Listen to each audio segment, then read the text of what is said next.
Em Mateus capítulo 6, versículo 20, versículo 21, Jesus está dizendo: mas ajuntai tesouro no céu, onde nem a traça nem a ferrugem consomem, e onde os ladrões não minam nem roubam, porque onde estiver o vosso tesouro, aí estará também o vosso coração. Você pode observar que depois que Jesus falou dos tesouros que são ajuntados na terra, este mas aqui, no começo do versículo 20, nos mostra que tem uma outra forma de nós ajuntarmos tesouro. E desta feita, ele não vai falar dos tesouros ajuntados na terra, ele vai falar dos tesouros ajuntados no céu. E ele vai mostrar que este tesouro que é juntado no céu, lá a traça e a ferrugem não tem poder de corroer, não tem poder de, à medida que o tempo se passa, a traça e a ferrugem destruir aquilo que nós juntamos, porque traça e ferrugem não tem parte no céu. E você pode observar também que os ladrões não têm poder também de roubar aquilo que nós ajuntamos no céu. Quando nós olhamos aqui a palavra do Senhor, Jesus falando sobre ajuntar tesouro no céu, estudando a Bíblia Sagrada a respeito desse assunto, eu pude chegar à compreensão que não é fácil ajuntarmos tesouros no céu. Nunca foi fácil, irmãos, juntar tesouros no céu. Juntar tesouro na terra também não é tão fácil, mas as pessoas até conseguem juntar um certo capital, um certo patrimônio, mas não é fácil juntar tesouro na terra. Agora, juntar tesouro no céu é mais difícil ainda. Porém, estudando a Bíblia, nós chegamos à compreensão que não é impossível. Não é fácil, mas também não é impossível. Se não é fácil, nós temos então que ter força de vontade, temos que ter determinação, temos que ter perseverança para juntarmos tesouros no céu. Quando nós falamos a respeito desse assunto, então, é necessário conhecer a respeito mesmo. Muitas pessoas estão só juntando tesouro na terra porque não sabem as formas de juntar tesouro no céu. Então é necessário nós conhecermos sobre o assunto. Pastor, é só conhecer? Não. Depois de nós conhecermos a respeito do assunto, nós temos que colocar em prática o conhecimento adquirido a respeito do mesmo. Que não vai valer de nada, irmãos, nós conhecermos sobre alguma determinada área da Bíblia Sagrada e nós não colocarmos em prática o conhecimento adquirido. Não vai adiantar. Então, se você, nessa temática, aprender a juntar tesouro no céu, no conhecimento, mas não colocar na prática, não vai adiantar. Você ainda não vai juntar tesouro lá no céu. Uma coisa eu quero deixar bem claro nessa noite, irmãos: não tem como nenhum ser humano juntar tesouro no céu sem Jesus, porque somente Jesus é a nossa porta de entrada para os céus, para desfrutar dos tesouros quando nós chegarmos lá. Aqui vai nos mostrar muito bem que tem muitas pessoas que se dizem ser bonzinhos, distribuem cestas básicas, coopera com volumes financeiros para ajudar aqueles que estão doentes, coopera em entidades filantrópicas, mas não tem Jesus na sua vida. Tudo que está fazendo está ficando aqui nessa terra. Mas para aqueles que têm Jesus em sua sua vida, já aceitou como seu único, suficiente Salvador e pratica as boas obras na terra, você pode ter certeza, o seu acesso está garantido nos céus, e garantido no céu também está de você usufruir daquilo que você está juntando aqui na terra, nos céus. Abra sua Bíblia um pouquinho, os irmãos, em Oséias. Oséias capítulo número 6, versículo 3, depois nós volta aqui. Livro do profeta Oséias, capítulo número 6, versículo número 3. Quem encontrou pode ler, em nome de Jesus. 6:3, livro do profeta Oséias. Conheçamos e prossigamos em conhecer ao Senhor, como a água será a sua saída, e Ele a nós virá como a chuva serôdia que rega a terra. Glória a Deus. O profeta está falando à nação de Israel, o povo de Deus da época, e vale também para nós, em nossos dias atuais, conheçamos e parar. É só conhecer ao Senhor e parar? Não. Conheçamos e prossigamos em conhecer ao Senhor. Irmãos, quanto mais nós conhecemos a Deus, menos nós erramos. Quanto mais conhecemos a Deus, mais próximo dele nós vamos estar. Conheçamos e prossigamos em conhecer ao Senhor. Agora, o que está acontecendo hoje, infelizmente, é que muitos não têm mais interesse de conhecer a Deus. Infelizmente, esta é uma verdade que está entrando no seio da igreja. Muitos crentes professos não têm mais a vontade de conhecer a Deus, não tem mais vontade de conhecer a vontade de Deus para a sua própria vida individual, não tem vontade de conhecer a vontade de Deus para a igreja no coletivo, para uma família no coletivo, para uma cidade, uma sociedade. Ei, quando nós deixamos de conhecer a vontade de Deus para a nossa vida, nós estamos caminhando sem rumo, estamos caminhando sem direção, estamos caminhando sem propósito específico e mais, caminhando nos nossos próprios interesses. E isto é um perigo para nós que fazemos parte da igreja. Por isso que Oséias diz: conheçamos e prossigamos, ou seja, nós temos que ter interesse em conhecer ao Senhor, meus irmãos. A igreja do século XXI precisa mudar esta mentalidade ao qual ela está inserida.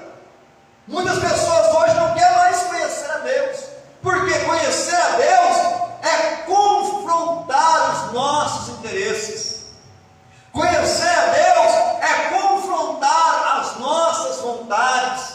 Conhecer a Deus é confrontar aquilo que nós achamos que está certo.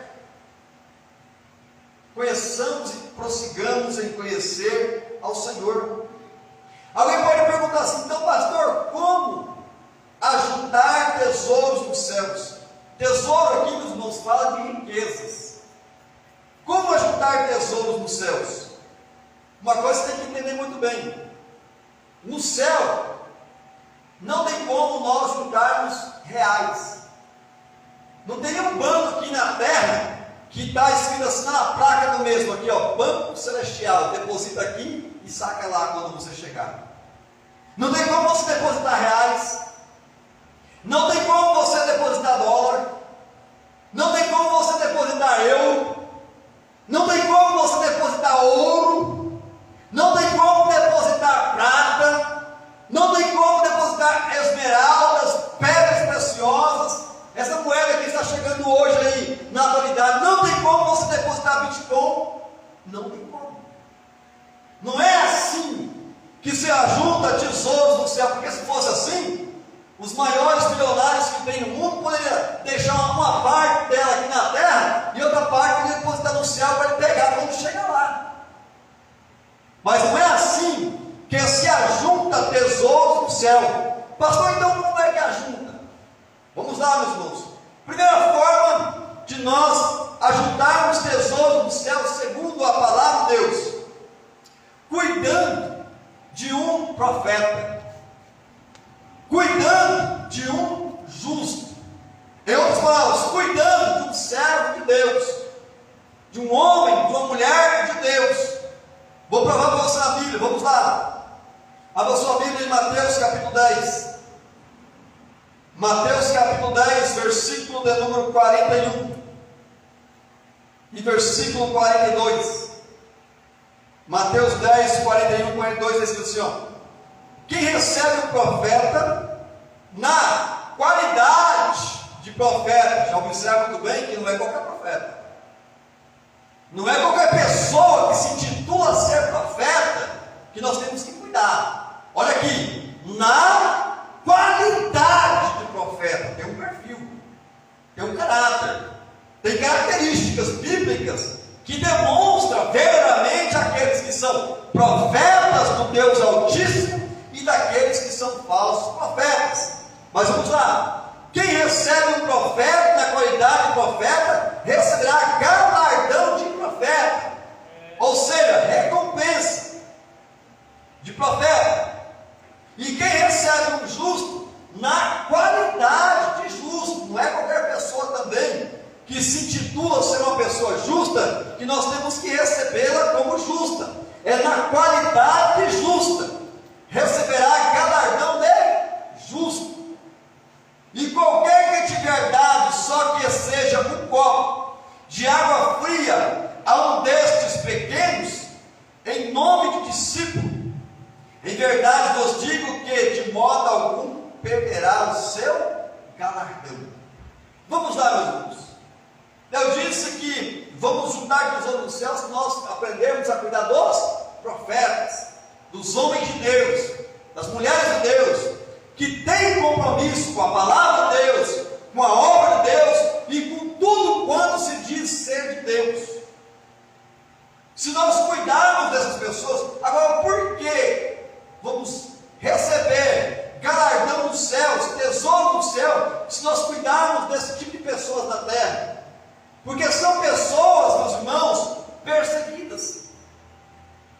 Homens de Deus, mulheres de Deus de verdade, são perseguidas, passam por muitas adversidades, tribulações, angústias, aflições. E se nós identificarmos, primeiro nós temos que identificarmos quem é e quem não é, para depois nós cuidarmos. Se você identificar que o determinado indivíduo, seja homem ou seja mulher, é homem de Deus ou mulher de Deus, verdadeiramente, passa a cuidar dele ou dela. Quando eu falo de cuidar, não estou falando simplesmente de área financeira, estou falando também de área emocional, estou falando também de área espiritual. Pastor, como é que eu cuido de um profeta na área espiritual? Orando por ele, orando por ela, para Deus dar cada dia mais graça para ele e para ela suportar as investidas do diabo. Você está cuidando de um profeta, está cuidando de um homem de Deus. E você cuidando de um profeta, pastor, o que é profeta? Segundo a palavra de Deus, profeta nada mais é do que porta-voz de Deus na terra, representante de Deus. Ou seja, profeta é aquele que fala em nome do Senhor. Esse é o verdadeiro profeta, segundo a palavra de Deus. Abra sua Bíblia também ainda em Efésios, daqui a pouquinho nós vamos aprofundar mais sobre o assunto. Efésios capítulo 4, versículo de número 11. Efésios capítulo 4, versículo número 11.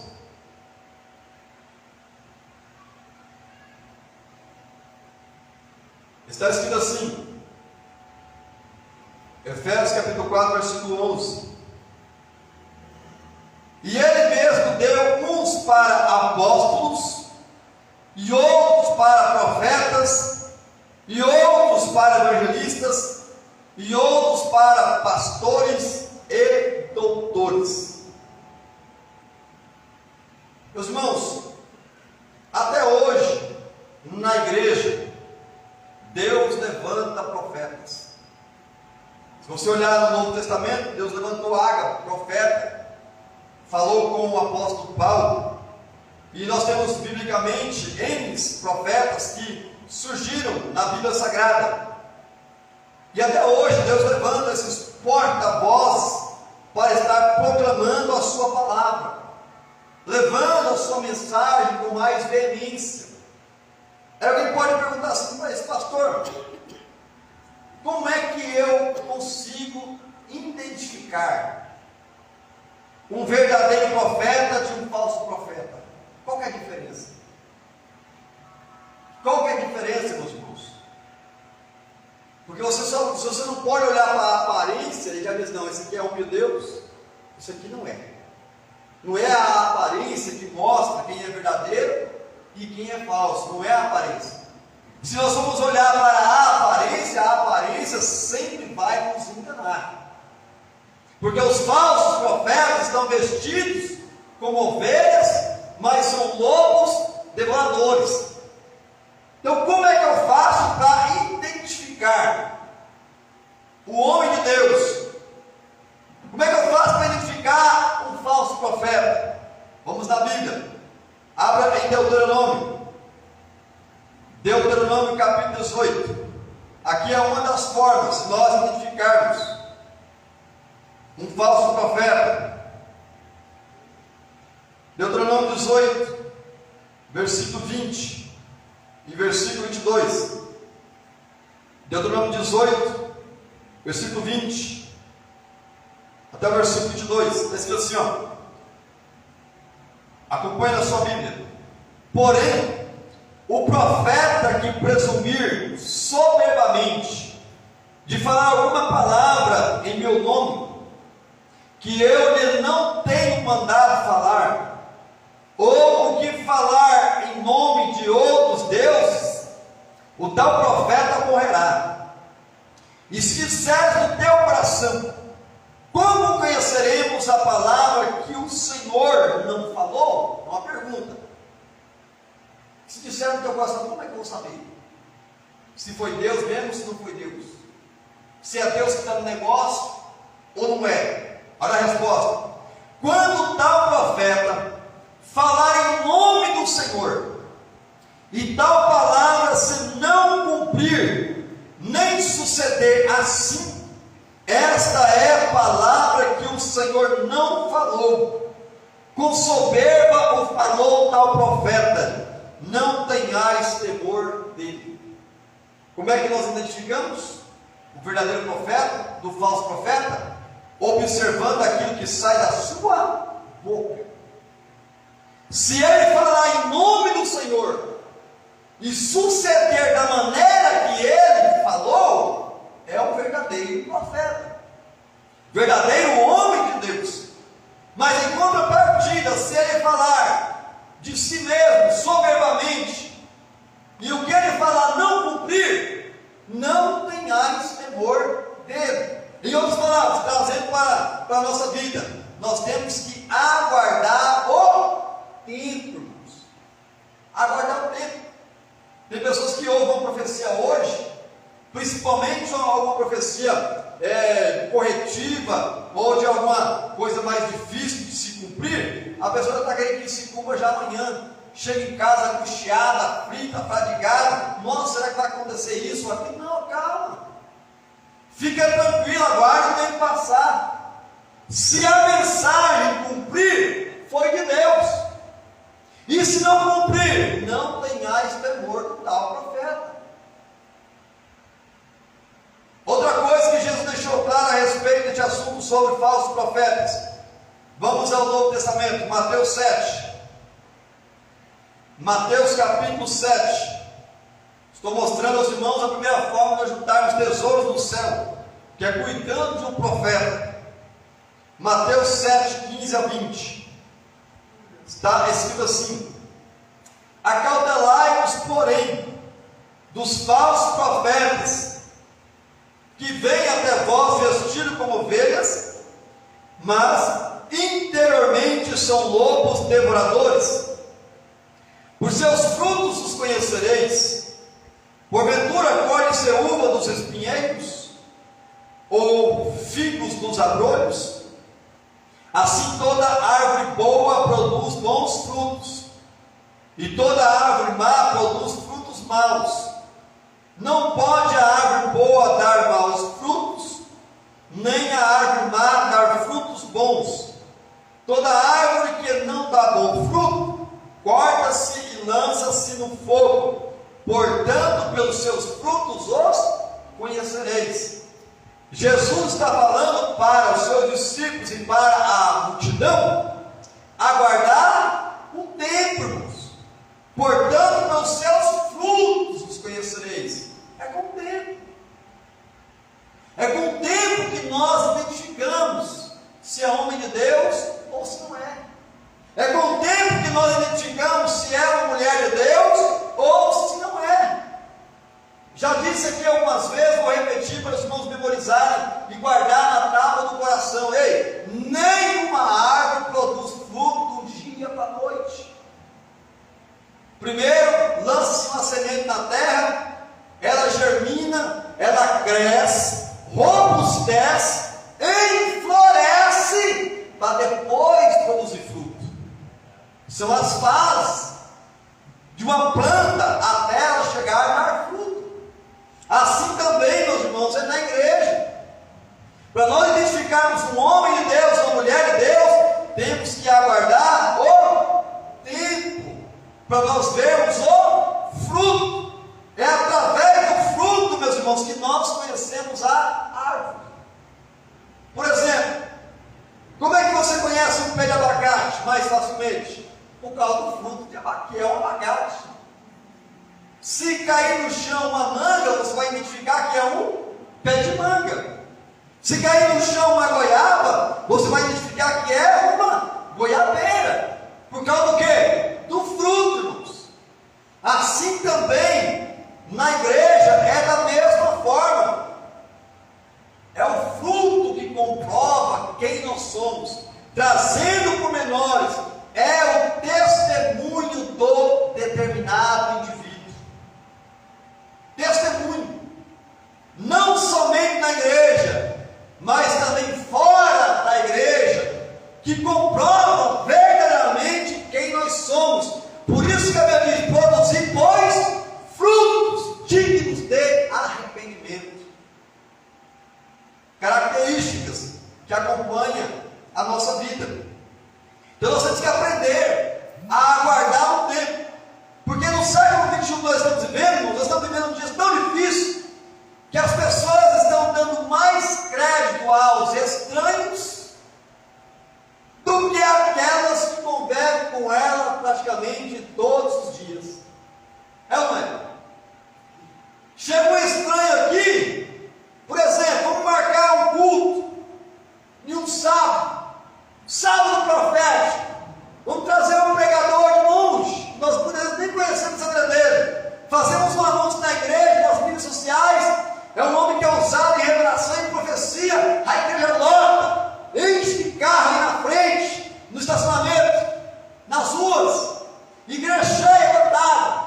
Aí muitas vezes as pessoas, por falta de conhecimento, dá mais crédito ao que vem de fora, que muitas vezes entrega algumas profetadas que não se cumprem, como eu já vi acontecendo muitas vezes. As pessoas dão mais crédito aos de longe do que aqueles que estão convivendo com ela todos os dias, vendo o caráter, vendo o perfil, vendo a conduta no meio dos irmãos.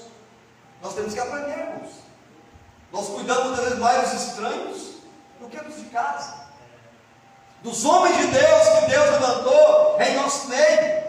Quando eu falo dos homens de Deus, não estou falando somente da minha pessoa como pastor, estou falando de uma classe geral. Homens de Deus não precisa ter título de obreiro para ser homem de Deus. Pode ser mesmo ser membro da igreja, que é homem de Deus. A mulher, da mesma forma, não precisa ser esposa de obreiro para ser uma mulher de Deus. Pode ser uma membra da igreja que já é uma mulher de Deus. E nós temos que identificar e cuidar. Os irmãos estão entendendo? Amém. Podemos continuar? Amém. Então vamos lá. Agora vamos aprofundar um pouco mais, mostrando as características dos falsos profetas. Abra sua Bíblia em 2 Pedro, lá no finalzinho. Segunda carta do apóstolo Pedro.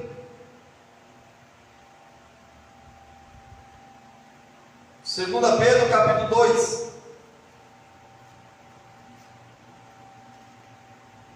2 Pedro, capítulo 2, versículo de número 1 até o versículo 3. 2 Pedro, capítulo 2, versículo 1 ao versículo 3. Está escrito assim: e também houve entre o povo falsos profetas, como entre vós haverá também falsos doutores. Olha que coisa séria. Vamos lá, depois volta aqui. Que introduzirão encobertamente heresias de perdição, e negarão o Senhor que os resgatou, trazendo sobre si mesmos repentina perdição. E muitos seguirão as suas dissoluções, pelos quais será blasfemado o caminho da verdade, e por avareza farão de vós comércio ou negócio, com palavras fingidas, sobre os quais já de largo tempo não será tardia a sentença, e a sua perdição não dormita. Vamos voltar aqui, versículo 1. Pedro está dizendo que no passado surgiu no meio do povo de Deus falsos profetas. E agora, no tempo da igreja, como entre vós haverá também falsos doutores. Doutores aqui dá-nos a entender homens estudados, homens letrados, de conhecimento. Não é errado o homem de Deus ou a mulher de Deus ter conhecimento. O errado é ter o conhecimento errado e aplicar os erros, doutrinas errôneas, heresias no meio da igreja. Isso aqui é errado. A própria Bíblia diz que nós crescemos na graça e no conhecimento. Então não é errado nós termos conhecimento. Não é errado nós sermos doutores na palavra de Deus, ensinadores da mesma. Não é errado. O errado é as doutrinas falsas que estes falsos doutores iriam introduzir encobertamente no meio do povo. Agora, o problema que Pedro, sendo usado pelo Espírito Santo, fala uma profecia na palavra. Ora, e muitos seguirão as suas dissoluções.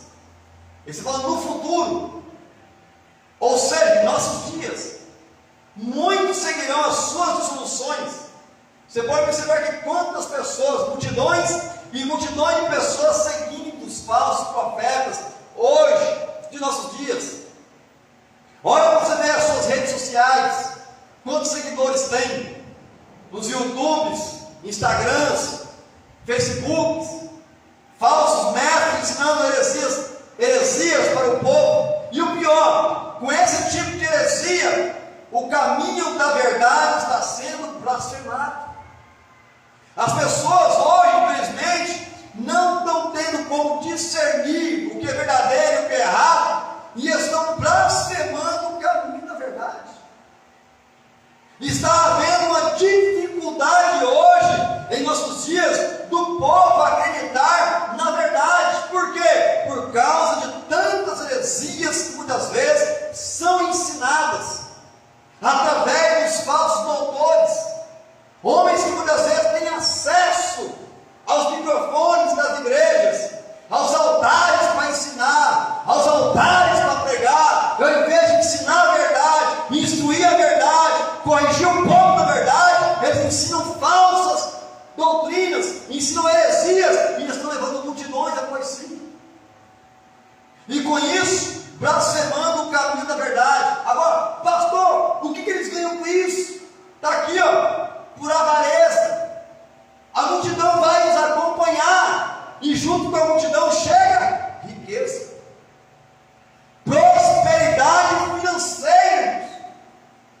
Porque homem de Deus, mulher de Deus, não prospera financeiramente muito rápido. Tudo é no passo a passo. Deus vai abençoando à medida que o indivíduo vai sendo fiel. Quanto mais você é fiel, mais Deus vai te abençoando. Ser fiel no pouco e no muito te colocarei, segundo a palavra de Deus nos diz. Mas voltando aqui, eles vão levando heresias, enganando o povo. Por causa das heresias, o caminho está sendo vacinado e eles ganhando cada dia mais dinheiro, movidos por avareza. Aí o povo para eles não é mais ovelhas, o povo para eles não é mais rebanho do Senhor. O povo para esses falsos doutores agora é negócio. A igreja deixa de ser igreja e passa a ser uma empresa. É sério, irmãos, o que eu estou ensinando aos irmãos essa noite. Falsos doutores, falsos pastores, falsos obreiros, falsos ensinadores. As mensagens deles não têm Cristo, porque eles negam a Cristo, seu Senhor. As mensagens deles não é cristocêntrica, é mensagem de motivação, é mensagem de prosperidade, é todo e qualquer tipo de mensagem, menos Cristo. Cristo está fora do contexto, Cristo está fora do repertório de mensagens. E é por isso que você pode observar que as mensagens cristocêntricas estão sumindo, irmãos. Só que pode ficar tranquilo, Deus sabe quem são e quem não são. Vai chegar o dia do juízo de Deus sobre esses falsos homens, sobre esses falsos doutores, falsos líderes, falsos pastores, falsos obreiros. Vai chegar o dia. Só estou mostrando aos irmãos aqui como é que nós identificamos os falsos profetas, porque você vai ver que quando eu finalizar aqui o meu raciocínio nesta noite, você vai ver que nem na nossa casa nós podemos receber esse tipo de gente. Vamos lá. Atos 20. Atos capítulo 20. Atos dos Apóstolos capítulo 20. Versículo de número 29 e 30. Atos dos Apóstolos capítulo 20. Versículo 29 e 30. Vamos acompanhar na palavra. Atos 20, 29 e 30. Está escrito assim: porque eu sei isto. Eu sei o quê? O que Paulo está querendo dizer? 2 pontos. Que depois da minha partida, ou seja, depois que o pastor verdadeiro Paulo partir da igreja, sair dela e ir para um outro lugar, entrarão no meio de vós lobos cruéis, que não perdoarão o rebanho, e que dentre vós mesmos se levantarão homens que falarão coisas perversas, para atraírem os discípulos após si. O que é que Paulo está dizendo? Paulo reuniu os anciões, foi dar as suas últimas instruções para o mesmo em uma reunião. E quando ele fez essa reunião, ele deixou claro: olha, eu sei. E outras palavras, o Espírito Santo já me falou, já testificou ao meu coração. Eu sei que depois da minha partida, depois que eu for embora, entrarão no meio de vós homens cruéis, lobos devoradores. Aqui está falando dos lobos que vêm de fora para atacar o rebanho. Só que Paulo vai falar também daqueles que estão de dentro, olha lá. E que dentre vós, no meio daquela reunião, tinha pessoas que, dentre vós mesmos, se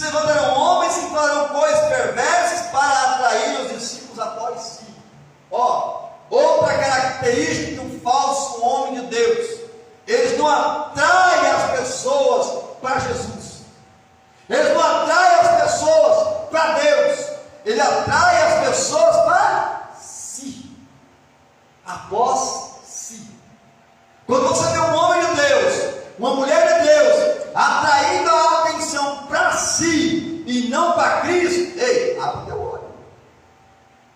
Fique esperto. Por quê? Porque dentre o povo de Deus se levantarão homens que farão coisas perversas, com o propósito de atrair após si discípulos, seguidores.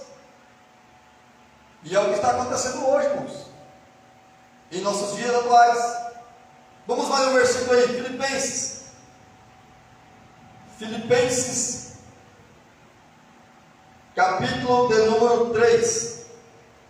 Estou correndo um pouquinho, ver se consigo finalizar hoje a respeito dos profetas.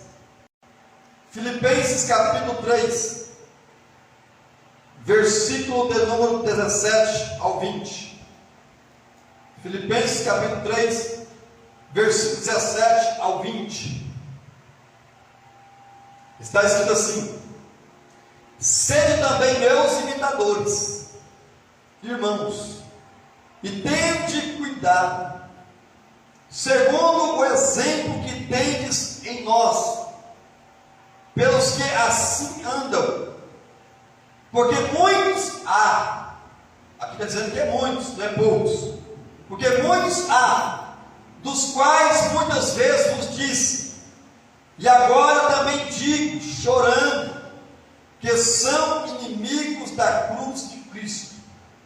O fim deles é a perdição, o Deus deles é o ventre, e a glória deles é para a confusão deles mesmos, que só pensam nas coisas terrenas.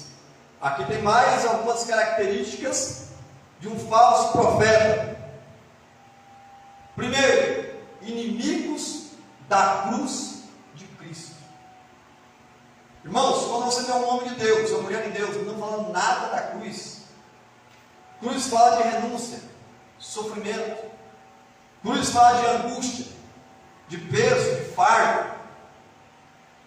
E aí, esses homens, que são muitos que estão se levantando em nossos dias, são inimigos da cruz. Por quê? Porque o Deus deles não é Jesus. O Deus deles é o ventre. O Deus deles é o seu eu, o seu ego, a si mesmo. E a glória deles é para a confusão deles mesmos. Você pode ver que esses homens só pensam nas coisas terrenas. Tem até um certo pregador que está se destacando muito hoje nas redes sociais, que ele está ganhando milhões e milhões de reais, dizendo ser pregador do Evangelho, mas ele só fala das coisas daqui da terra para levar as pessoas após si e ganhar dinheiro. Você não vê nenhuma mensagem falando das coisas dos céus, das coisas de Deus, princípios celestiais, só das coisas terrenas. Homens inimigos da cruz. Vamos lá para 1 João. Ainda. 1 João, lá no finalzinho da Bíblia. Depois de Pedro. 1 João, capítulo de número 2. 1 João, capítulo 2. Agora João vai falar também a respeito dos mesmos. 1 João, capítulo 2, versículo 18 e 19. Está escrito assim: filhinhos, é já a última hora, e como ouvistes que vem o anticristo, também agora muitos se têm feito anticristos, por onde conhecemos que é já a última hora. Saíram de nós, mas não eram de nós, porque se fossem de nós, ficariam conosco. Mas isto é para que se manifestasse que não são todos de nós.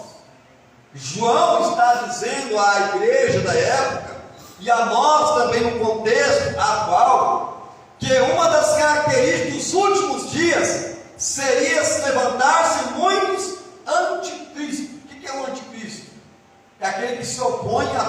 quanto é Cristo, anticristo. Muitos anticristos iriam se levantar. E aí, quando esses anticristos se levantassem, nós iríamos conhecer que é já a última hora. Mas esse povo saiu da onde? Esse povo não saiu da feitiçaria, do meio do bar, do prostíbulo. Esse povo não saiu das drogas e veio. Não, esse povo saiu do meio de nós. Pessoas então que estavam em nosso meio, que estão em nosso meio, mas essas pessoas chegam um tempo que não suporta a sã doutrina e sai do meio de nós. Vai viver uma nova vida, pregar outros tipos de ideologias, mas tudo isso é só para manifestar que eles, na verdade, não eram de nós. A Bíblia diz que o ímpio não permanecerá na congregação dos justos. Irmãos, você quer que os ímpios não permaneçam em nosso meio? É só nós sermos justos em Deus, praticarmos a palavra de Deus, vivermos a palavra de Deus, pregarmos a palavra de Deus, ensinarmos a palavra de Deus. A própria palavra de Deus vai colocando eles para fora. Quando você vê uma igreja que cada dia mais vai chegando falsos profetas e não sai lá de dentro, ei, alguma coisa está errada. A verdadeira mensagem de Cristo não está sendo propagada.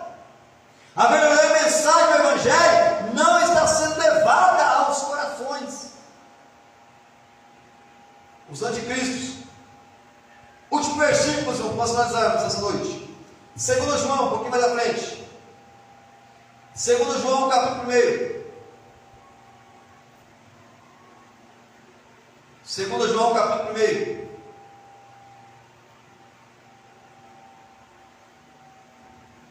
Versículo 10. 2 João tem só um capítulo, tá bom? 2 João, 1, 10.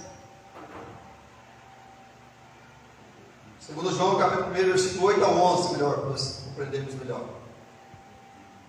Olhai por vós mesmos, para que não percamos o que temos ganhado, antes recebamos o inteiro galardão. Ei, dependendo das nossas atitudes, nós perdemos o que já ganhamos. Você entendeu? Olha para você ver aqui, ó. Olhar por vós mesmos, para que não percamos o que temos ganhado, para nós recebermos inteiro galardão. Todo aquele que prevarica e não persevera na doutrina de Cristo, não tem a Deus. Quem persevera na doutrina de Cristo, este tem tanto o Pai como o Filho. Se alguém vem ter convosco e não traz essa doutrina, não o recebais em casa, nem tampouco o saudeis. Olha o quanto é sério, irmãos. Como é que nós identificamos o verdadeiro homem de Deus? Num falso doutrina. Quem persevera na doutrina, esse tem Cristo e também tem a Deus. Quem não persevera na doutrina, este não tem Cristo.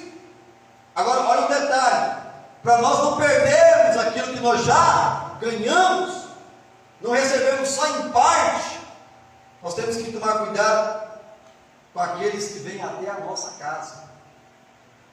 Por quê? Olha o versículo 10: se alguém vem ter convosco e não traz essa doutrina, não recebais em casa, nem tampouco o saudeis. Irmãos, deixa eu abrir os nossos olhos aqui nessa noite.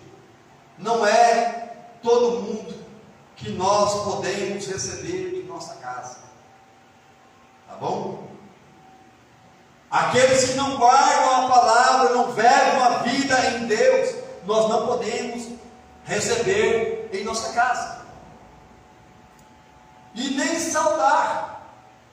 Uma coisa que muitas vezes nós fazemos errado, irmãos. Nós saudamos todo mundo.